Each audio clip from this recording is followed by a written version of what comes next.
You ever feel like no matter what you say to your teenager, it either turns into an argument or they shut down completely? Like you're trying to connect, but somehow you keep missing each other. If that's happening, it's not because you're a bad mom. It's because nobody ever taught you how to talk to a teenager in a way that they will actually hear. And today, that changes. Because in this video, I'm going to show you how to talk to your teenager without it turning into an argument or a shutdown. And I'm going to give you 5 specific things to stop saying and exactly what to say instead. If this is your first time here, I'm Keisha Golder, and this channel is all about helping moms build real connection with their teenagers using emotional intelligence. And here's the pattern that I see all the time. A mom tries to connect, and her teenager responds in a way that feels distant, dismissive, or closed. And without even realizing it, she says something that comes from fear, protection, or urgency. And her teenager hears it as control, judgment, or invalidation. And in that moment, they make a decision that it is not safe to open up here. So they shut down or they push back. And the painful part, the very words meant to help are the ones that build the wall higher. And most moms have no idea that it's happening because nobody ever taught you what your teenager actually needs to hear. But once you hear it, you can't unhear it. Let me show you what I mean. I worked with a mom whose son was 16, and she told me every conversation ended the same way, in silence or in arguments. She gave me an example. She said to him one night, "Why do you always do this? Every time I try to talk to you, you shut down." And she told me he didn't even look at her. He just walked away like she wasn't there. When I helped her understand what he actually heard, she got quiet because he didn't hear a mom trying to connect. He heard, "You are the problem. You always do this. You're failing at this relationship." So we made one small shift. Instead of saying, "Why do you always do this?" she said, "I miss talking to you. Can we find a time that works for both of us?" Same intention, completely different impact. Her son looked up, made eye contact, and said, "Yeah, sure, Mom."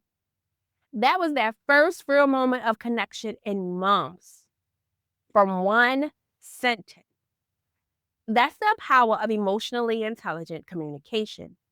It's not about being perfect. It's about understanding what your teenager hears, not just what you meant to say. So let's walk through 5 things to stop saying and what to say instead. These are real and you can use them today. Number 1, never say, "Why do you always?" or "You never." When you say "you always" or "you never," your teenager doesn't hear feedback.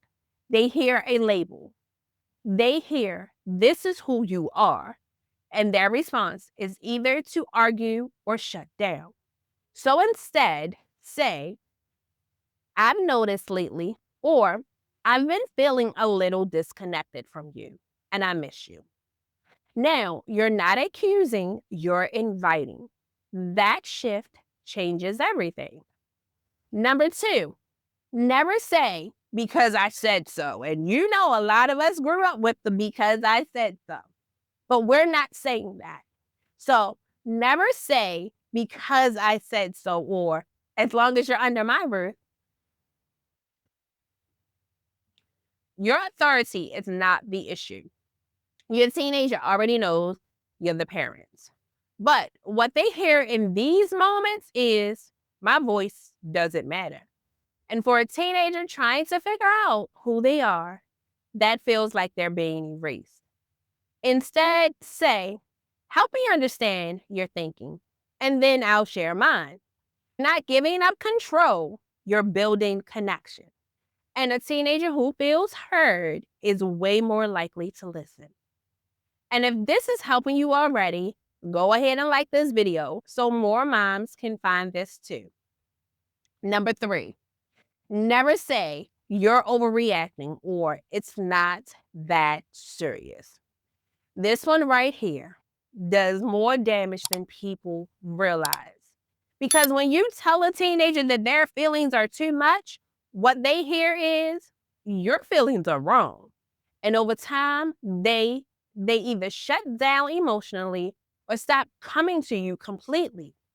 Instead, say, "That sounds really hard. Tell me more." You don't have to agree. You just have to stay, because feeling heard is what calms them down, not being corrected. Before I give you the last 2, if you are hearing yourself in any of these, I want you to type "shifting" in the comments, because that means you're not stuck. You're becoming aware. Number 4, never say, "When I was your age," or "You had it easier than I did." Your story matters, yes, but when you use it to compare your teenager hairs, your problems don't matter as much as mine did, and that makes them feel alone. Instead, say, "I may not fully understand what that feels like for you, but I want to. Can you help me see it from your perspective?" That right there builds trust fast, because you're not the authority in that moment. You are the listener. And number 5, never say, "I'm not mad, I'm just disappointed." This one hits deeper than anger, because disappointment feels like, "I'm not who you wanted me to be."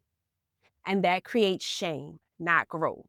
So instead, say, "I care about you, and I know you're capable of more than this. Let's figure out what happened together." Now, you're holding them accountable without tearing them down. If you've been feeling like you're losing connection with your teenager and don't know how to fix it, I wrote a book on this. It's called Bridging the Teen Gap. And it walks through exactly what to say, how to say it, and how to rebuild the connection in real life. The link is in the description, so go grab it. Let's bring all of this together. We covered 5 things that close the door on connection. Absolutes: authority without empathy, dismissing feelings, comparing experiences, and using disappointment. And for every single one, there is a better way, because your teenager doesn't need you to be perfect.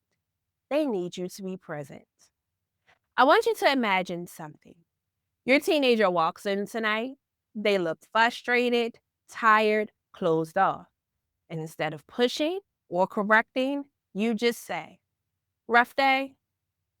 I'm here if you want to talk. No pressure." And then you give them space.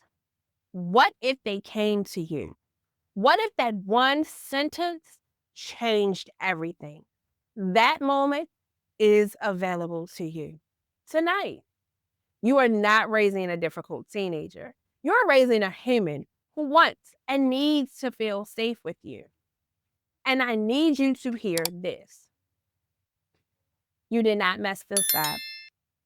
You've been doing the best you could with what you knew, and now you know more. And that changes everything, because awareness is where change begins. I'll see you guys in the next video.